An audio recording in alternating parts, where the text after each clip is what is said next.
Kubli pibaro kakerteng jong kakanhun jongi na trep imei bat kakerteng jong jingrwai kalong ri khasi.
Hằng nô ca la vây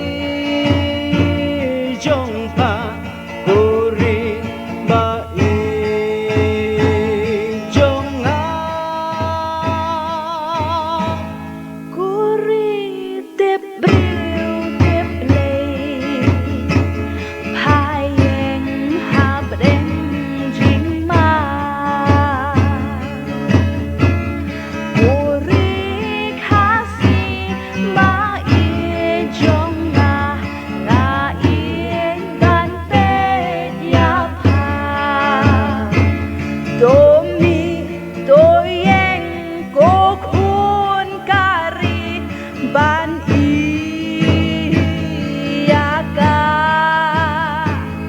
Điền cha tiếng lòng chua ai ba kinh nè kinh xa